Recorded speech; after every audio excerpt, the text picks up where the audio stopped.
မင်္ဂလာပါမင်္ဂလာပါ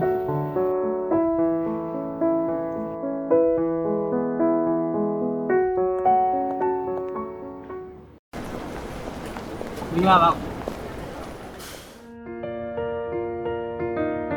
မင်္ဂလာပါ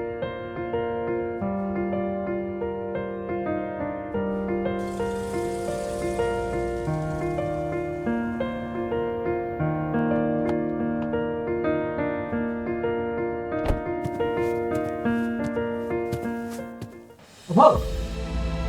တားပြန်လာပြီဒီနေ့လည်းတားကိုတနေ့ကုန်ပြောနေရလားမင်္ဂလာကြီးတဲ့နေ့ပါအဖိုးရဲ့အဖိုးကြိုက်တဲ့ကိုပြီးတားဝယ်လာခဲ့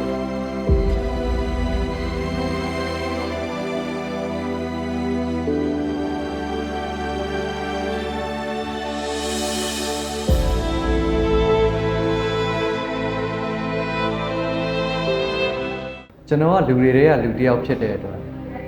ဘဝရဲ့အခက်အခဲတွေကိုခဏခဏကြုံခဲ့ပြီလုပ်ငန်းခွင်မှာအလုပ်ရဲ့ pressure တွေအလုပ်မှာမျက်နှာငယ်ခဲ့ရတဲ့အချိန်ကျွန်တော်လိုပဲလုပ်ငန်းခွင်မှာရုန်းကန်နေကြရတဲ့လူတွေရှိလုပ်ငန်းခွင်မှာမဟုတ်ဘူးတခြားသောနယ်ပယ်အသီးသီးမှာရုန်းကန်နေထိုင်ကြရင်အခက်အခဲတစ်ခုဒါမှမဟုတ်တစ်ခုထက်ပိုတဲ့အခက်အခဲတွေကိုနေတိုင်းရင်ဆိုင်ဖြေရှင်းနေရတယ်ဒီကဘာကြီးမှာမနေမနှောပါပဲဒီဗီဒီယိုကိုကြည့်နေတဲ့သူလည်းပါမယ်ဆိုကျွန်တော်ပြောနိုင်ပါတယ်ဒီလိုအခက်အခဲတွေနဲ့ကြုံရတိုင်းကျွန်တော်တို့စိတ်ညစ်ကြရတယ်ဝမ်းနည်းကြရတယ်ကျွန်တော်တို့မျက်နှာပေါ်ကအပြုံးနေတာဘယ်လိုရောက်လို့ရောက်မှန်းမသိဖြစ်ကုန်ကြရတယ်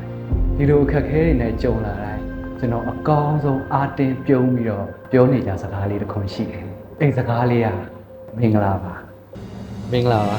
မင်္ဂလာပါတဲ့ဘယ်တော့နားထောင်လို့ကောင်းတယ်ဘယ်အချိန်နားထောင်ရနားထောင်တာနားထောင်လို့ကောင်းတဲ့စကားဘယ်လိုခံစားချက်မျိုးပဲဖြစ်နေပါလူတိုင်းကိုပြုံးသွားစေတဲ့စကားဒီစကားလေးကလူတိုင်းအတွက်ဘယ်လောက်ထိအရေးပါလဲဆိုတော့ကျွန်တော်တဖြည်းဖြည်းသိလာကျွန်တော်အခက်အခဲတွေကြားထဲကနေပြုံးသွားစေတဲ့ဒီစကားလေးကိုကျွန်တော်အမြဲတမ်းပြောဖြစ်နေတော့မင်္ဂလာပါမင်္ဂလာပါမင်္ဂလာပါမင်္ဂလာပါမင်္ဂလာပါမင်္ဂလာပါမင်္ဂလာပါမင်္ဂလာပါ